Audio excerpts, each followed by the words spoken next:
Kenya's real estate scene remains the most visible manifestation of the country's changing economic landscape. Spaces that were previously vacant or underutilized are now paving way to mega real estate developments ranging from residential property developments to commercial spaces. But what's worth noting is that Kenya's property scene is increasingly transforming into a major playground for private equity investment firms. A case in point is the Two Rivers and the Garden City Mall projects, both of which are the brainchild of private equity investment funds, namely Centum Investment and Actis East Africa. Remember, real estate gives you two kinds of returns. It gives you an income return and gives you a capital return. When you add up these two returns, when we talk about the total return in real estate, they can be as high as 35, as high as 40%, depending on how a project is structured. As demand for real estate outstrips supply of the same, property prices have rallied upwards. But this has not deterred firms from injecting more cash into this sector. And as a result, firms that focus on asset classes such as shares and bonds are now prioritizing investment in real estate. And so, I traveled to Mtwapa in the North Coast, where yet another private equity firm, Fusion Capital, is developing 88 three-bedroomed luxury apartments at a cost of 1.1 billion shillings. Each apartment is being sold for 17.5 million shillings. We look at the environment and realize that there is a need. One, with a growing middle class, the demand for housing comes in place. One, residential.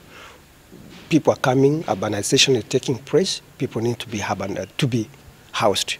Second is that there are businesses that are growing. They need to find a working space. But it is the stability that goes with investing in real estate that seems to be the main attraction. And thanks to that, real estate now accounts for 80% of Fusion Capital's investment portfolio. You can anticipate what will be the rent like or the sale rent like. You can anticipate the construction cost. You can anticipate, suppose you want to leverage through a senior debt, you can also predict, and therefore it's possible to know your numbers even before you begin the business of construction. Whereas in other asset classes, sometimes it's left to the market to determine, and you may not be exactly very sure. The rising demand for housing, coupled with the growing need for long-term finance, have also yielded ground for firms that have access to long-term funds to venture in with affordable home ownership solutions. But despite the entry of long-term investors into the real estate scene, home ownership still remains a long shot for a majority of Kenyans due to the high cost of credit and the ever-escalating land prices. People are struggling to buy because access to capital is expensive. People don't have the resources. The interest rates charged by banks is way too high.